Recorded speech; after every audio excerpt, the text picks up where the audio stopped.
उज़्बिल्लाहिमिनश्शैतानिर्रजीम बिस्मिल्लाहिर्रहमानिर्रहीम। Lecture number 5 chapter number first measurement ख़त्म हो गया था, लेकिन ये कुछ इंपॉर्टेंट यूनिट्स है, ये अपने पास आप नोट करें। 1 inch 2.54 centimetre, 1 metre 3.28 feet, 1 yard आपके पास है, this is equal to 3 feet which is approximately equal to 1 metre. Light year is the unit of length distance. This is the distance traveled by light in vacuum in 1 complete year. 9.46 multiplied by 10 to the power 15 meter या 9.46 पेटामीटर भी इसको हम कहते हैं। 1 mile 1.609 kilometre या 1609 metre. Angstrom 10 to the power -10 metre. Micron 10 to the power -6 metre. Mass slug आपके पास जो है, ये आपके पास एफपीएस सिस्टम में मास का यूनिट है, और 1 स्लग आपके पास है 14.6 किलोग्राम के बराबर है। 1 AMU atomic mass unit, 1 unit 1.6 multiply by 10 to the power -27 kilogram. 1 ton 907.2 kilogram. 1 metric ton 1000 kilogram. 1 pound mass 0.4536 kilogram. Pound mass 0.4536 kilogram. 1 newton 1 kilogram metre per second square. 1 dyne 1 gram centimetre per second square. 1 newton 10 to the power 5 dynes. 1 pound force, ठीक है, यहां पर pound मास है, यहां पर pound force है। 1 lube LUOB lube या LB 4.45 Newton के बराबर है। तो ये आपके पास कुछ इंपॉर्टेंट यूनिट्स है, ठीक है। अब अगर मैं एनर्जी के कुछ इंपॉर्टेंट यूनिट्स लिख लो, energy 1 joule 1 kilogram metre square पर सेकंड स्क्वायर, ठीक है। और 1 अर्ग ERG 1 अर्ग किस चीज के बराबर होगा? This is equal to 1 gram centimetre square पर सेकंड स्क्वायर। और मैं लिख सकता हूं कि 1 जॉल आपके पास जो है, this is equal to 10 to the power 7 ergs. 1 joule is equal to 10 to the power 7 ergs. 1 electron volt 1.6 multiplied by 10 to the power -19 joule, ठीक है। और अगर मैं लूं 1 कैलोरी आपके पास है, this is equal to 4.2 joule. Calorie is also the unit of energy. ये भी आपके पास जो है एनर्जी का यूनिट है, ठीक है, ये याद रखिए। अच्छा, यहां पर मैं लिख सकता हूं 1 BTU British thermal unit, this is equal to 252 calories. या ये आपके पास 1000, ये 252 को आप 4.2 के साथ मल्टीप्लाई करें तो मेरे ख्याल में 1058 जॉल आ जाता है। 4.2 को आप 252 के साथ मल्टीप्लाई करें, ठीक है। 1 BOTU board of trade unit, board of trade unit, ठीक है। बोर्ड ऑफ ट्रेड यूनिट को 1 किलोवाट आवर भी हम कह सकते हैं। 1 किलोवाट आवर भी हम इसको कह सकते हैं। और 1 किलोवाट आवर आपके पास जो है, ये किस चीज के बराबर है? 3.6 multiply by 10 to the power 6 joule, ठीक है। तो 1 BOTU board of trade unit आपके पास, और ये ब्रिटिश थर्मल यूनिट है, ब्रिटिश इंजीनियरिंग सिस्टम में 252 कैलोरीज के बराबर है, ठीक है। तो these are some important units of energy. ये आपके पास एनर्जी के कुछ इंपॉर्टेंट यूनिट्स है, ठीक है। तो इसको आप लोगों ने याद करना होगा, इसके कोई दूसरा सोल्यूशन है नहीं आपके पास, ठीक है। तो इसको आपने याद करना होगा। बाकी आपका चैप्टर नंबर फर्स्ट जो है वो खत्म हो गया है, ठीक है। अभी मैं सेकंड चैप्टर को स्टार्ट करूंगा, ठीक है, which is about the vector. Chapter number 2 which is about the vectors. देखिए, हमारे पास 2 किस्म के फिजिकल क्वांटिटीज है, स्केलर एंड वेक्टर्स। स्केलर्स आपके पास वो फिजिकल क्वांटिटीज है जिसको कंप्लीटली स्पेसिफाई करने के लिए मैग्नीट्यूड काफी होता है, डायरेक्शन की कोई जरूरत नहीं होती, उनको हम स्केलर्स कहते हैं। मास, लेंथ, टाइम, डिस्टेंस एटसेट्रा। ठीक है, ये आपके पास स्केलर्स हैं। याद रखिए, अगर हम स्केलर्स को डील कर रहे हैं तो आम मैथमेटिकल रूल्स को हम इस्तेमाल कर सकते हैं। जिस तरह हम आम नंबर्स को ऐड करते हैं, इसी तरह आप टाइम्स को भी ऐड करें, मास को भी ऐड कर सकते हैं। जिस तरह हम सब्ट्रैक्शन करते हैं तो स्केलर्स को भी आप उसी तरह ही सब्ट्रैक्ट, ऐड, मल्टीप्लाई या डिवाइड कर सकते हैं। ठीक है, और वेक्टर्स आपके पास वो फिजिकल क्वांटिटी जिसको स्पेसिफाई करने के लिए मैग्नीट्यूड और डायरेक्शन दोनों जरूरी हो, उसको हम वेक्टर कहते हैं। ठीक है, मास आप देखिए, अगर मैं कह दूं कि the mass of a body is 10 kilogram, बस काफी है इसको समझने के लिए। मैं अक्सर स्टूडेंट्स को कहता हूं कि अगर आप दुकान में जाए और दुकानदार को आप कह दें कि मुझे 1 किलोग्राम शुगर दे, तो दुकानदार समझ जाते हैं वो आपको 1 किलोग्राम शुगर देगा। स्केलर है, डायरेक्शन की जरूरत नहीं है। कभी आपने इस तरह नहीं कहा होगा कि मुझे 1 किलोग्राम शुगर दे आसमान की तरफ या मशरिक की तरफ या मगरिब की तरफ। ठीक है, अगर आपसे कोई पूछे व्हाट इज द टाइम, तो आप कहते 1 o'clock, काफी है उसको समझने के लिए। कभी आपने ये नहीं कहा होगा कि 1 o'clock आसमान की तरफ और 2 o'clock हमारे घर की तरफ और इस तरह। नो। सो स्केलर्स की स्पेसिफिकेशन के लिए डायरेक्शन का होना जरूरी नहीं होता, लेकिन वेक्टर को स्पेसिफाई करने के लिए मैग्नीट्यूड और डायरेक्शन का होना जरूरी होता है। ठीक है, मैग्नीट्यूड और डायरेक्शन का होना जरूरी होता है वेक्टर को स्पेसिफाई करने के लिए। ठीक है, तो vector this is equal to magnitude multiply by direction. ठीक है, अच्छा अब देखिए, वेक्टर के दो रिप्रेजेंटेशन है, graphical representation and symbolic representation. ठीक है, ग्राफिकल रिप्रेजेंटेशन आप एक लाइन को ड्रॉ करते हैं विद एरोहेड। आप एक लाइन को ड्रॉ करते हैं विद एरोहेड। ठीक है, तो आपके पास जो लेंथ है, लेंथ आपको किस चीज को रिप्रेजेंट करता है? लेंथ आपको मैग्नीट्यूड ऑफ वेक्टर, और जो हेड आपके पास जो है ये डायरेक्शन को रिप्रेजेंट करता है। ठीक है, तो ग्राफिकली आप वेक्टर को इस तरीके से ड्रॉ कर सकते हैं। सिंबॉलिकली अगर मैं लिख लूं ए वेक्टर, ये आपके पास ए वेक्टर, ये आप बोल्ड फेस लेटर में लिख लें। ठीक है, बोल्ड फेस लेटर में लिख ले या इस तरह आप लिख ले, ये आपके पास सिंबॉलिक रिप्रेजेंटेशन है। ठीक है, वेक्टर में। अच्छा, अब आपके पास vector algebra rules, vector algebra rules है आपके पास। अगर मैं दो वेक्टर्स को ऐड करूं, रिजल्टेंट आपके पास वेक्टर आना चाहिए। First, second, vector plus vector must be a vector. ठीक है, वेक्टर प्लस स्केलर, याद रखिए ये हमेशा वेक्टर प्लस स्केलर ही होगा। इसका मतलब है कि वेक्टर और स्केलर आप ऐड नहीं कर सकते, वेक्टर और स्केलर आप ऐड नहीं कर सकते। ठीक है, अगर आप वेक्टर को ले, ठीक है, और उसको आप एक दूसरे वेक्टर के साथ मल्टीप्लाई करें, तो ये आपको या तो स्केलर देगा या आपको क्या देगा, वेक्टर देगा, वेक्टर प्रोडक्ट। ठीक है, और स्केलर प्रोडक्ट आपके पास जो है आंसर आएगा। अगर आप एक स्केलर क्वांटिटी को वेक्टर के साथ मल्टीप्लाई करें, resultant must be a vector. और इसके साथ एग्जांपल है P is equal to mv, mass is a scalar, velocity is a vector। तो आपके पास मोमेंटम आ जाएगा, where momentum is a vector। ठीक है, अगर आप किसी स्केलर नंबर को 1 2 3 वगैरह, ये स्केलर नंबर है, अगर आप वेक्टर के साथ स्केलर नंबर मल्टीप्लाई करें, ठीक है, तब भी आपके पास वेक्टर आएगा। और सिक्स्थ रूल आपके पास ये है, vector divide by vector, this is not possible. याद रखें, वेक्टर डिवीजन आपके पास जो है, this is not possible. Vector division आपके पास पॉसिबल नहीं है। ठीक है, ये बात आप लोग याद रखें। तो इसका मतलब है कि वेक्टर्स को आप वेक्टर के साथ ऐड कर सकते हैं, स्केलर और वेक्टर को आप ऐड नहीं कर सकते।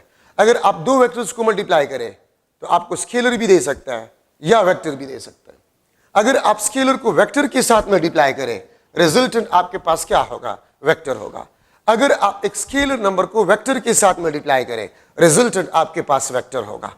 ठीक है, वेक्टर डिवीजन आपके पास है, दिस इज नॉट पॉसिबल। ठीक है, तो ये आपके पास कुछ इंपॉर्टेंट डिस्कशन है। अच्छा, Cartesian coordinate system, 3 mutually perpendicular lines X Y, this is Z. ठीक है, 3 म्यूचुअली परपेंडिकुलर लाइंस आपके पास, ये 3 म्यूचुअली परपेंडिकुलर, ये भी 90, ये भी आपके पास 90, ये भी आपके पास 90। ठीक है, and they overlap at a single point, और जो ओवरलैपिंग पॉइंट होते हैं इसको हम ऑरिजिन कहते हैं। इसको हम रिड्यूस कर सकते हैं into plane X Y, Y Z, Z X. इसको हम प्लेन्स में 2D में भी डिवाइड कर सकते हैं। ठीक है, और याद रखिए अगर मैं एक्स वाई जो है डायमेंशन सिस्टम लूं और मैं एक वेक्टर को अगर बना रहा हूं, ठीक है, तो ये आपके पास ए वेक्टर, दिस इज थीटा। ठीक है, ये थीटा आपको डायरेक्शन ऑफ वेक्टर के बारे में बताता है। थीटा आपको डायरेक्शन ऑफ वेक्टर के बारे में बताता है। ठीक है, और ओरिजिन से हम इसको ड्रॉ करते हैं। सो कार्टेशियन कोऑर्डिनेट सिस्टम में आपके पास थीटा जो है वो आपको डायरेक्शन ऑफ वेक्टर के बारे में बताता है।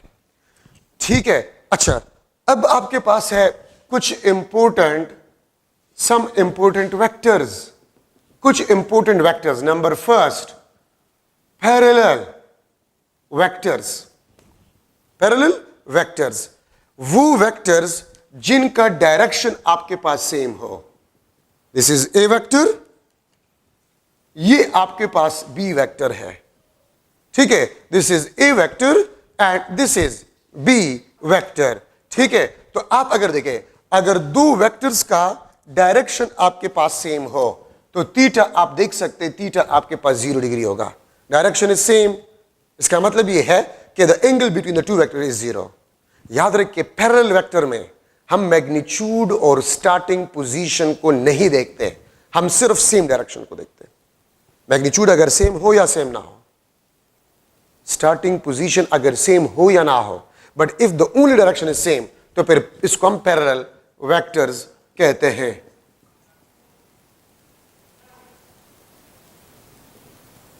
एंटी पैरेलल वेक्टर्स, ठीक है, एंटी पैरेलल वेक्टर्स।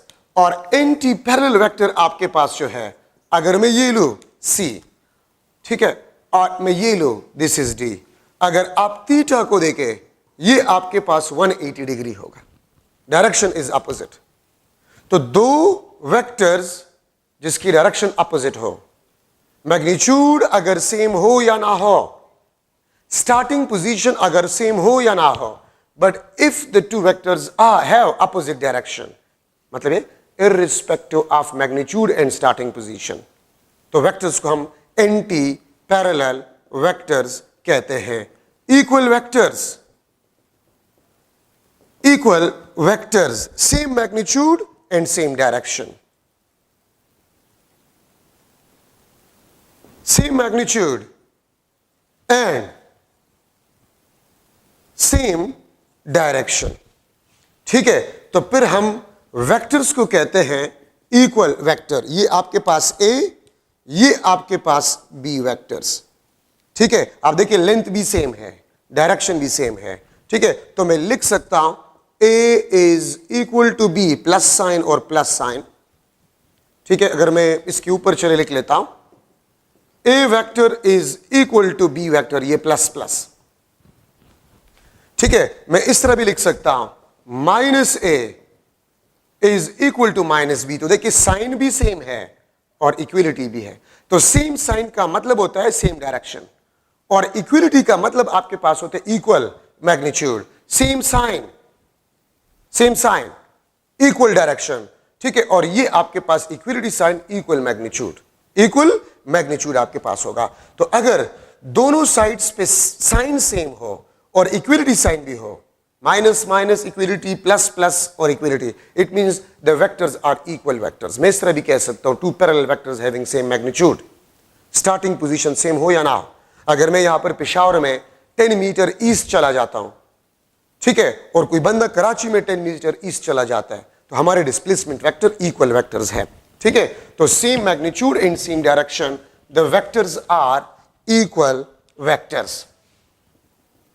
4 आपके पास जो है नेगेटिव वेक्टर्स, ठीक है, सेम मैग्नीट्यूड बट अपोजिट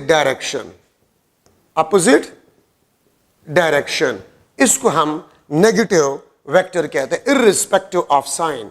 ये आप देख सकते हैं, दिस इज ए और ये आपके पास बी, ठीक है। अब ये आपके पास आ जाएगा A is equal to minus B, और मैं लिख सकता हूं B is equal to minus A, ठीक है। अब देखिए, एक साइड पे आपके पास प्लस साइन है, प्लस साइन, दूसरी साइड पे आपके पास नेगेटिव साइन है, ठीक है। तो मैं इसको लिख सकता हूं A is equal to the negative vector of B, और बी आपके पास है this is equal to the negative vector of A. A is the negative vector of B और बी आपके पास है this is the negative vector of A. तो इसका मतलब यह है कि ए और बी एक दूसरे के नेगेटिव वेक्टर्स कहलाते हैं। मैग्नीट्यूड कभी भी नेगेटिव नहीं हो सकता, डायरेक्शन आपके पास नेगेटिव हो सकता है। तो मैं कह सकता हूं कि A is the negative vector of B और B is the negative vector of A, ठीक है। डायरेक्शन आपके पास जो है दिस इज आर्बिट्ररी, डायरेक्शन आपके पास होते दिस इज आर्बिट्ररी। अगर इस डायरेक्शन को आप पॉजिटिव कह दें तो वेस्ट डायरेक्शन आपके पास नेगेटिव होगा, ठीक है। अगर आप नॉर्थ डायरेक्शन को पॉजिटिव कह दें, ठीक है, तो आपके पास साउथ डायरेक्शन जो है वो आपके पास जो है नेगेटिव होगा, ठीक है। तो ये बात आप लोग याद रखें। तो नेगेटिव वेक्टर्स जो है सेम मैग्नीट्यूड अपोजिट डायरेक्शन, तो आप a is equal to minus B लिख सकते हैं या b को आप माइनस a लिख सकते हैं, ठीक है। ये बात आप लोग याद रखें। तो ये आपके पास फोर्थ इंपॉर्टेंट वेक्टर आपके पास बन गया। अब यहां पर मैं लिख सकता हूं नल और जीरो वेक्टर, नल और जीरो वेक्टर, ठीक है। नल और जीरो वेक्टर का मतलब ये होता है विच है zero magnitude, which is zero magnitude and arbitrary direction, which is zero magnitude and arbitrary direction, इसको बेसिकली हम नल या जीरो वेक्टर कहते हैं। तो ये आपके पास सिंबॉलिक रिप्रेजेंटेशन है, ये आपके पास क्या है, सिंबॉलिक रिप्रेजेंटेशन है, ठीक है। और इसका ये सिंबॉलिक रिप्रेजेंटेशन है, और अगर आप डॉट से इसको डिनोट करें, ये आपके पास ग्राफिकल रिप्रेजेंटेशन है, डॉट, ठीक है। और डॉट ओरिजिन से लिया गया है, तो डॉट आपके पास ग्राफिकल रिप्रेजेंटेशन है, ठीक है। तो आर्बिट्ररी डायरेक्शन और इसका मैग्नीट्यूड आपके पास होता है वो जीरो होता है, ठीक है। ये बात आप लोग याद रखें। अब देखिए, यही मैं ले रहा हूं, अगर मैं लिख लो a is equal to minus B, तो माइनस बी को आप उस साइड पे शिफ्ट करें तो a प्लस बी आपके पास ये नल वेक्टर होगा। ये नल वेक्टर को क्यों इंट्रोड्यूस किया गया, अगर मैं इस तरह लिख लो a plus B is equal to zero, a plus B is equal to zero, तो ये दोनों तो वेक्टर है और जीरो स्केलर है, तो वेक्टर का sum is equal to scalar, जो कि गलत है। तो इसलिए फिर हमने नल वेक्टर को इंट्रोड्यूस किया। The sum of two vectors which are the negative vectors of each other is always equal to a null vector। ये देखिए ना, मैं इसको इस तरह भी लिख सकता हूं, the sum of two vectors, the sum of two vectors which are negative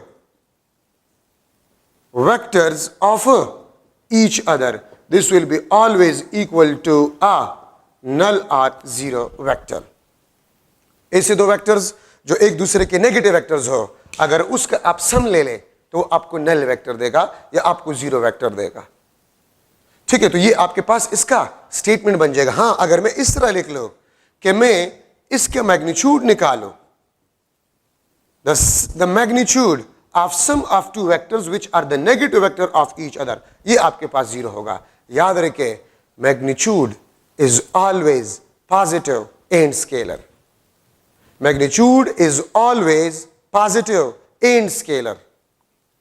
तो अगर मैं मैग्नीट्यूड की बात करूं, इसका मतलब होता है this is the magnitude of sum of two vectors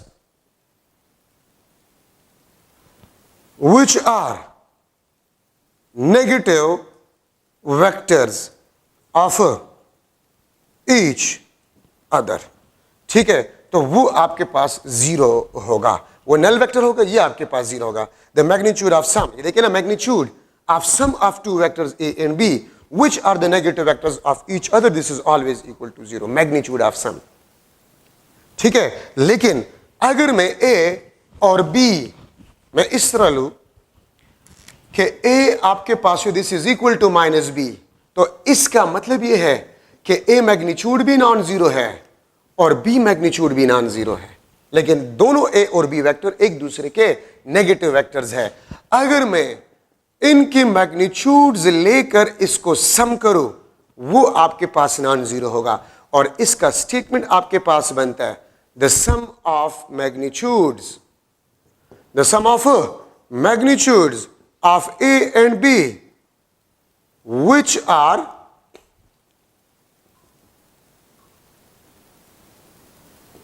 negative vectors of each other।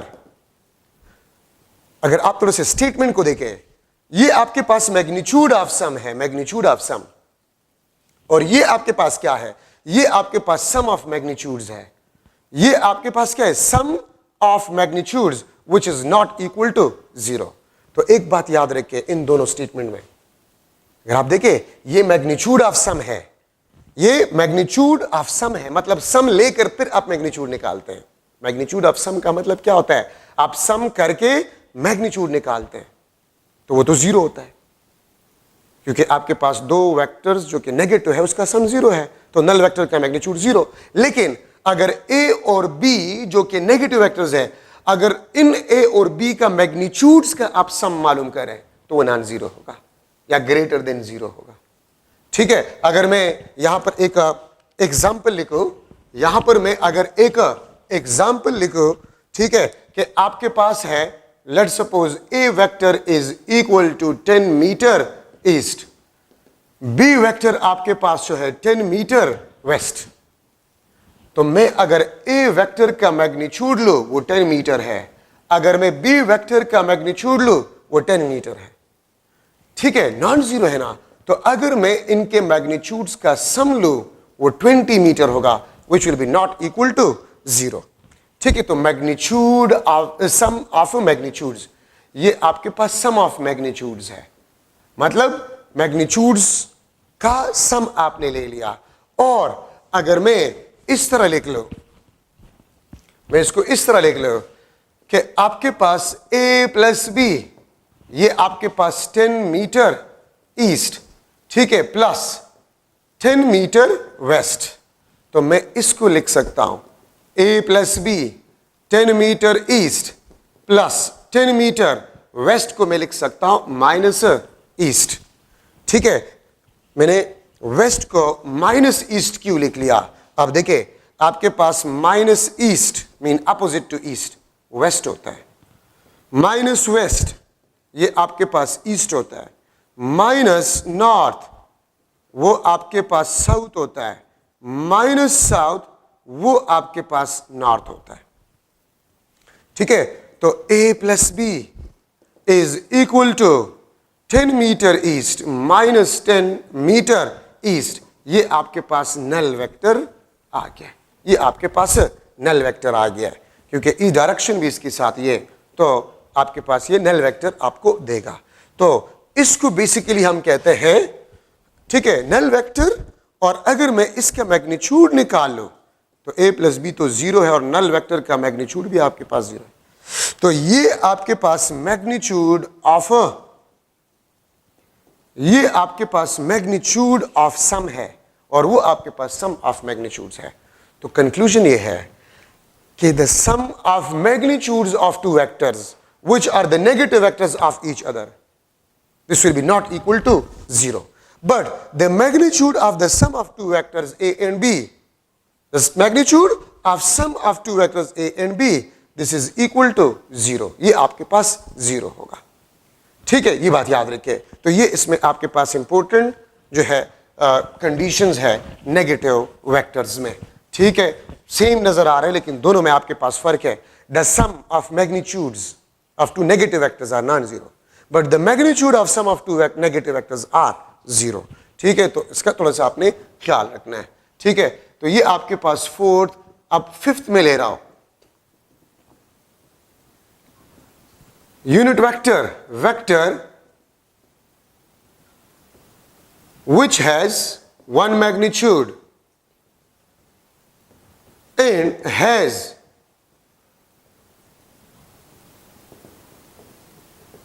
specific direction। ठीक है, इसको बेसिकली हम यूनिट वेक्टर कहते हैं। वो वेक्टर जिसका वन मैग्नीट्यूड हो और वो आपको स्पेसिफिक डायरेक्शन बता रहा है, उसको हम यूनिट वेक्टर कहते हैं। इसमें एक इंपॉर्टेंट पॉइंट आपके पास, unit vector has a no unit, इसका कोई यूनिट नहीं होता। ठीक है, और सिंबॉलिकली हम इसको किस तरह रिप्रेजेंट करते हैं, वेक्टर उसके ऊपर केप, बी वेक्टर उसके ऊपर केप, ठीक है, सी वेक्टर इसके ऊपर केप। ये आपके पास सिंबॉलिक रिप्रेजेंटेशन है। ये आपके पास क्या है, सिंबॉलिक रिप्रेजेंटेशन है। A unit vector, B unit vector, C unit vector, ये केप बेसिकली यूनिट वेक्टर को रिप्रेजेंट करता है। अच्छा, अब इसका फॉर्मूला आपके पास भी ये है, मैं इस तरह भी लिख सकता हूं, यूनिट वेक्टर, अगर आप वेक्टर को उसी वेक्टर के मैग्नीट्यूड पे डिवाइड करें तो ये आपको यूनिट वेक्टर देगा। The ratio of vector to the magnitude of a vector is equal to unit vector. ठीक है, तो मैं इस तरह भी इसको लिख सकता हूं, for example A unit vector, आप ए वेक्टर को उसी वेक्टर के मैग्नीट्यूड पे डिवाइड करें, ये आपको यूनिट वेक्टर देगा। ठीक है, और इसका मिसाल मैं आपको देता हूं, अगर मैं लूं डी, ये आपके पास एग्जांपल, ये आपके पास एग्जांपल ए वेक्टर या डिस्प्लेसमेंट में ले लेता हूं, बस डिस्प्लेसमेंट आपके पास 10 मीटर ईस्ट। ठीक है, अगर मैं यूनिट वेक्टर मालूम करूं 10 metre east divide by 10 metre, magnitude 10 metre है, तो ये आपके पास कैंसल। डी यूनिट वेक्टर आपके पास जो है वो ईस्ट को रिप्रेजेंट कर रहा है। अब यहां पर आप लोग देखें, इसका मैग्नीट्यूड आपके पास 1, मैग्नीट्यूड 1, और ये स्पेसिफिक डायरेक्शन को शो करता है। तो देखिए, ये आपके पास डिस्प्लेसमेंट वेक्टर है, इसका मैग्नीट्यूड 1 और स्पेसिफिक डायरेक्शन। तो देखिए, यूनिट वेक्टर का फॉर्मूला है the ratio of vector to the magnitude of a same vector. ठीक है, ये आपको यूनिट वेक्टर देता है, जो कि एग्जांपल आपके सामने है।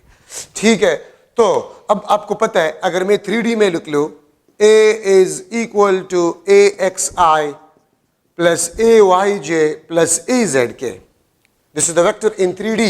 i आपको पता है ये x एक्सिस को रिप्रेजेंट करता है, j यूनिट वेक्टर ये y एक्सिस को रिप्रेजेंट करता है, k यूनिट वेक्टर ये z एक्सिस को रिप्रेजेंट करता है। axi plus ayj plus azk, अगर मैं यूनिट वेक्टर लूं तो axi plus ayj plus azk, ठीक है, divide by magnitude a। Magnitude का फॉर्मूला उम्मीद है आप लोगों को आता होगा, ax square plus ay square plus az square under the root. ये आपके पास फॉर्मूला है यूनिट वेक्टर का। ठीक है, ये आपके पास vector and this the magnitude of a vector. ठीक है, मैग्नीट्यूड ऑफ वेक्टर का फॉर्मूला आपके पास ये होता है, ये मैग्नीट्यूड या a, ठीक है, और इसको मैं लिख सकता हूं under the root of A X square plus A Y square plus A Z square under the root. The square root of sum, the square root of sum of square of the magnitude of the components of a vector. The square root of sum of square of component of a vector is equal to the magnitude of a vector. And the ratio of vector to the magnitude of a vector is equal to a unit vector or direction of a vector. ठीक है, ये magnitude. और अगर मैं लिख लूं direction of vector, this is equal to vector divide by magnitude. Vector divide by magnitude, ये आपको डायरेक्शन ऑफ वेक्टर देगा. तो ये ज़हन में बिठा दें, अगर आप वेक्टर का रेशियो ले लें उसी वेक्टर के मैग्नीट्यूड के साथ, वो आपको उस वेक्टर का डायरेक्शन देगा. और अगर आप square root of sum of square of the component, square root of sum of square of the component of a vector, वो आपको मैग्नीट्यूड देगा. तो vector divide by magnitude of vector, ये आपको यूनिट वेक्टर देगा. अब अगर मैं आपसे क्वेश्चन करूं, ठीक है, अगर एक एमसीक्यू में लिख लो the unit vector of vector 2i plus j plus k will be dash. ठीक है, तो ए ऑप्शन में लिख लेता हूं i plus j plus k, B option 2i divide by under root 6 plus j divide by under root 6 plus k unit vector divide by under root 6. C option आपके पास जो है that is 2i plus j plus k divided by 6. और D option आपके पास जो है that is i j k. तो आप ये बताएं कि आपके पास यूनिट वेक्टर गिवन वेक्टर का क्या होगा. तो सबसे पहले तो इसका मैग्नीट्यूड मालूम करें, सबसे पहले इसका मैग्नीट्यूड मालूम करें. 2 square plus 1 square plus 1 square under the root, ये आपको अंडर द रूट ऑफ 6 देगा. ये आपको क्या देगा? अंडर द रूट ऑफ 6 ये आपको देगा. तो देखिए आप लोग, अंडर द रूट ऑफ 6 किस में है? ये आपके पास यूनिट वेक्टर है. 2i unit vector divide by root 6, j unit vector divide by root 6, k unit vector divide by root 6. क्यों? क्योंकि मैं इसको इस तरह भी लिख सकता हूं, axi divide by magnitude of a plus ayj divide by magnitude of a plus azk divide by magnitude of a. इसको बेसिकली हम यूनिट वेक्टर कहते हैं. तो अगर आप किसी वेक्टर को उस वेक्टर के मैग्नीट्यूड पे डिवाइड करें, वो आपको यूनिट वेक्टर देगा. ठीक है, अगर आप इंडिविजुअल, मतलब मेरे कहने का ये है, इसको मैं इस तरह भी लिख सकता हूं, इसको मैं इस तरह भी लिख सकता हूं. ठीक है, axi divide by under the root of ax square plus ay square plus az square, ayj divide by under the root of ax square plus ay square plus az square plus azk. ठीक है, azk divide by under the root of ax square plus ay square plus az square. मैं इस a unit vector को इस तरह भी लिख सकता हूं, axi divide by magnitude plus ay divide by magnitude plus azk divide by magnitude. इसको भी बेसिकली हम यूनिट वेक्टर कहते हैं. ठीक है, तो आपसे इस किस्म के क्वेश्चंस भी पूछे जा सकते हैं कि what vector will be parallel to the given vector. तो याद रखिए, आपके पास एक वेक्टर का जो यूनिट वेक्टर होता है वो उसी वेक्टर के पैरेलल होता है. तो मैं आपसे ये भी पूछ सकता हूं, what will be the vector which is parallel to 2i plus j plus k.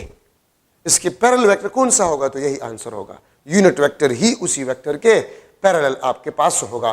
तो मैं अगर लिख लो कंक्लूजन में इस तरह लिख सकता हूं कि A vector A magnitude into A unit vector. मैं इस तरह इसको लिख सकता हूं, ये ए का मैग्नीट्यूड, ये उसका यूनिट वेक्टर. ठीक है, मैग्नीट्यूड और यूनिट वेक्टर डायरेक्शन वो आपको ए वेक्टर देगा. ठीक है, तो ये आपके पास यूनिट वेक्टर में इंपॉर्टेंट डिस्कशन आपके पास हो गया. ठीक है, अब इसके बाद हम डिस्कस कर रहे हैं पोजीशन वेक्टर। ठीक है, पोजीशन वेक्टर, ये मेरे ख्याल में 6 नंबर पे हो गया। Position vector, position vector which locate a point with respect to origin। ठीक है, मैं इस तरह भी लिख सकता हूं, this is always drawn from origin of coordinate system। ये हमेशा origin से हम ड्रा करते हैं। this is always drawn from the origin of a coordinate system। ये आपके पास x, ये आपके पास y। ठीक है, अगर मैं एक पोजीशन वेक्टर को ड्रा करूं, this is R vector, this is point P और ये उसके कोऑर्डिनेट्स। ठीक है, तो R आपके पास ये पोजीशन वेक्टर को रिप्रेजेंट करता है। ठीक है, और R को हम लिख सकते हैं this is equal to x plus y। ठीक है, और इसको मैं लिख सकता हूं this is xi unit vector plus yj unit vector. तो ये इसका ग्राफिकल रिप्रेजेंटेशन है, ऑरिजिन से ड्रा है। ठीक, और इसको मैं इस तरह लिख सकता हूं इन 3D। अगर 3D में हो तो R आपके पास xi plus yj plus zk। ठीक है, ये आपके पास 3D में है पोजीशन वेक्टर। तो मैं यहां पर अगर आपसे पूछूं कि एक मॉस्किटो है, अगर मैं एक MCQ बना लूं, mosquito is flying in a room whose coordinates are 1 2 3 meter from some corner of room, then position vector of mosquito will be dash. ठीक है, ये उसके कोऑर्डिनेट्स, ये x, ये y, ये z।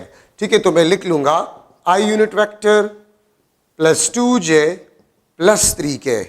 बी ऑप्शन आपके पास जो है 3i plus 2j plus k। C option आपके पास है 1 प्लस 2 3 3 प्लस 3 6ij k। और डी ऑप्शन में लिख लो नन ऑफ दिस। ठीक है, तो आपके पास आंसर क्या होगा?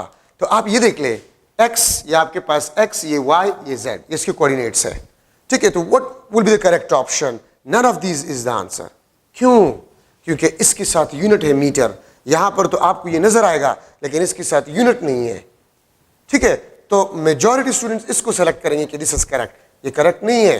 क्यों? इसके साथ मीटर यूनिट है, लेकिन यहां पर मीटर नहीं है। इसका आंसर आपके पास ये होगा i plus 2j plus 3k और ये आपके पास मीटर।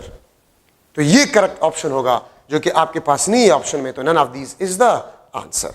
ठीक है, मैं इस तरह भी इसको लिख सकता हूं 1 metre i plus 2 metre j plus 3 metre k। इस तरह भी मैं इसको लिख सकता हूं। तो ये भी करेक्ट है, ये भी करेक्ट है, और इन दोनों में एक भी नहीं है ऑप्शन में। तो none of these is the answer। अगर मैं आपसे पूछूं what will be the distance of the mosquito from this corner, ठीक है, इस मॉस्किटो का डिस्टेंस क्या होगा फ्रॉम दिस कॉर्नर? तो इसका मैग्नीट्यूड मालूम करें। 1 square plus 2 square plus 3 square under the root. तो 3 square 9, 2 square 4, 9 plus 4 13, 13 plus 1 under root 14 metre distance होगा इस मॉस्किटो का इस कॉर्नर से। अगर मैं आपसे पूछूं पोजीशन वेक्टर क्या होगा, तो ये। अगर मैं आपसे पूछूं how far the mosquito from the origin, what is the distance of the mosquito from that origin, तो इसका मतलब ये आपसे डिस्टेंस मांगा गया है। ठीक है, और डिस्टेंस के लिए आप इसका मैग्नीट्यूड मालूम करेंगे। 1 square plus 2 square plus 3 square under the root. ये आपके पास डिस्टेंस या how far the mosquito from the origin आपके पास बन जाएगा। So these are some important vectors. ठीक है, आप इसको जहन में बैठा दें। बाकी इसके बाद मैं क्या करवाऊंगा, डिस्प्लेसमेंट वेक्टर। अब ये पोजीशन और डिस्प्लेसमेंट वेक्टर बुक में नहीं है, लेकिन जरूरी है, तो इसलिए मैं थोड़ा सा करवाऊंगा। ठीक है, उसके बाद फिर हम स्टार्ट करेंगे एडिशन ऑफ वेक्टर। ठीक है, addition of vector by head to tail rule. Multiplication of a vector by scalar number, ठीक है, और रेजोल्यूशन ऑफ वेक्टर, ठीक है। ये आप पढ़ लें इंशाल्लाह। नेक्स्ट लेक्चर में इंशाल्लाह मैं इन चीज़ों को पढ़ाऊंगा। Thank you so much.